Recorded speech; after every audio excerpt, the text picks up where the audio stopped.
Fala pessoal! Nos últimos dias, o ex-presidente Trump dos Estados Unidos ganhou as manchetes de jornais mais uma vez, dado uma fala sobre a deportação de imigrantes. A fala dele estava inserida no contexto de deportação de imigrantes ilegais, mas os jornais acharam mais interessante deixar essa palavra ilegais de fora para que as reportagens ficassem mais atraentes e alarmantes, e com isso atraíssem mais leitores. Como apenas 1% dos brasileiros têm o inglês fluente, há uma certa dependência da mídia local para receber informações sobre o mundo, o que é preocupante quando essas informações elas não são transmitidas de forma fidedigna, o que pode resultar em falsas conclusões e manipulação de massa. Bom, para quem não me conhece, meu nome é Ana Bárbara, eu sou advogada de imigração aqui nos Estados Unidos e meu objetivo com este vídeo e com os vídeos que eu tenho feito é informar, com base em fatos e dados, e não em achismos e ideologias. E no vídeo de hoje eu vou cobrir o que de fato aconteceu no episódio do Trump, o contexto.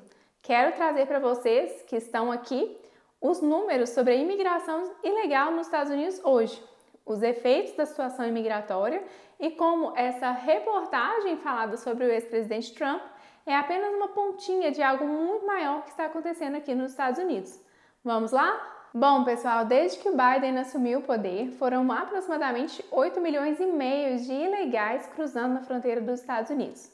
Se continuar nesse ritmo, esse número irá passar dos 12 milhões até o final do seu mandato. Para dar uma proporção do que significa esse número, isso é maior que toda a cidade de São Paulo, que por sua vez tem em torno de 11 milhões e meio de habitantes, e é equivalente a quase 2.354 cidades. O dezembro do ano passado marcou o mês de maior entrada de imigrantes ilegais nos Estados Unidos. A inundação de pessoas entrando é tão vasta que as apreensões sozinhas agora ultrapassam a métrica conjunta desses encontros das últimas duas administrações aqui do país, no caso Trump e Obama.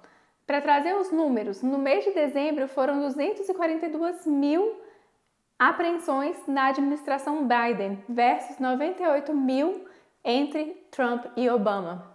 A média anual de todas dessas administrações está sendo 111 mil para o Biden versus 34 mil somados Trump e Obama juntos. E qual a preocupação disso? Segundo o relatório de segurança interna dos Estados Unidos, liberado em novembro de 2023, a atual situação imigratória pode custar aos pagadores de impostos nos Estados Unidos um valor de até 451 bilhões de dólares. O relatório aponta para os custos de saúde, incluindo despesas de Medicaid para imigrantes ilegais, que estão sozinhos estimados em aproximadamente 5 bilhões por ano.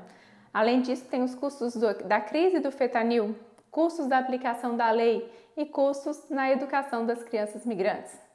Esse estudo também aponta os custos de habitação e abrigo, particularmente nas cidades como Nova York, onde dezenas de milhares de imigrantes estão viajando após serem liberados nos Estados Unidos. Há também custos para fazendeiros e negócios locais que estão perto da fronteira e estão sofrendo com uma sobrecarga. O prefeito de Nova York estimou no início desse ano que a crise na cidade sozinha pode custar até 12 bilhões até 2025. Nova York já reportou que não há mais hotéis na cidade para receber os imigrantes e recentemente algumas escolas foram fechadas para servirem de abrigo. Além da preocupação econômica, há uma preocupação com relação à segurança dos Estados Unidos, pois no ano fiscal de 2023, a Patrulha Aduaneira da Fronteira, conhecida como CBP, prendeu mais de 35 mil estrangeiros ilegais com condenações criminais em todo o país, incluindo 598 membros conhecidos de gangues.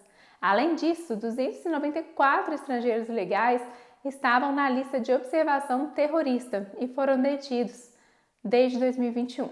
E esses são apenas os indivíduos em que a Patrulha da Fronteira conseguiu capturar. Não apenas pessoas perigosas estão tentando cruzar essa fronteira, mas também a questão das drogas. No ano passado, o CBP, incluindo as operações aéreas e marítimas, confiscou mais de 12 toneladas de fentanil, vindo da fronteira do Sudoeste, o suficiente para matar cerca de 6 bilhões de pessoas.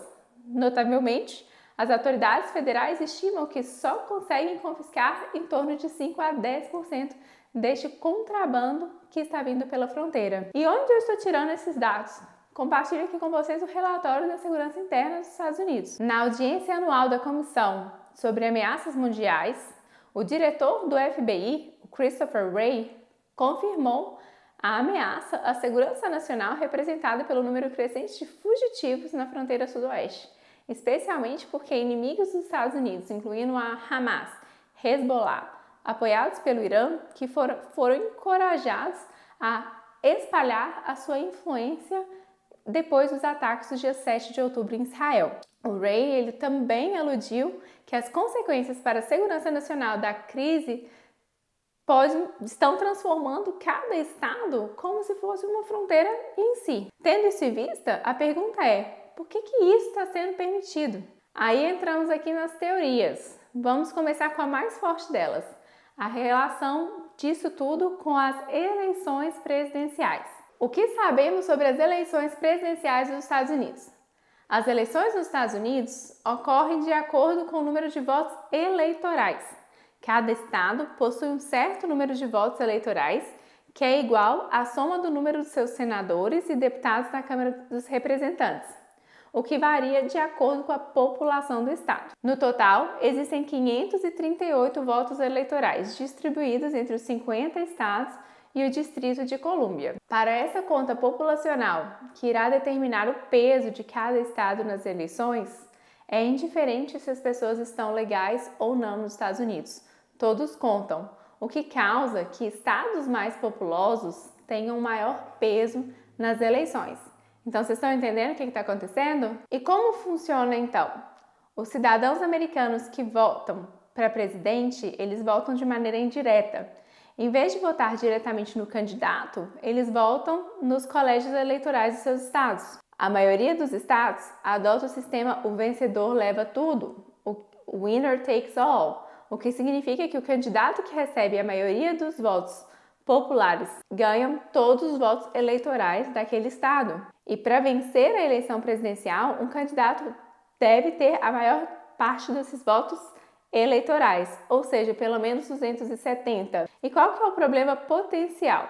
Esse sistema ele pode resultar que um candidato ele ganhe as eleições presidenciais, mesmo sem ter a maior parte dos votos populares nacionalmente, como aconteceu já em algumas ocasiões, devido a essa distribuição desigual do peso dos votos entre os estados. Então, o que essa teoria de trazer esses imigrantes de forma desenfreada para os Estados Unidos traz? Há uma alegação de que é uma tentativa de fazer com que os estados democratas fiquem extremamente populosos via essa imigração ilegal e tenham, portanto, um maior peso nas eleições presidenciais. Observe que isso é até aludido por essa deputada democrata que pede mais pessoas no seu distrito para que o mesmo tenha um maior peso eleitoral. Tendo em vista todo esse cenário que eu descrevi, o ex-presidente Trump e candidato à presidência agora no ano de 2024, disse o seguinte: Remember, as soon as I take the oath of office, I'll terminate every open border policy of the Biden administration and begin the largest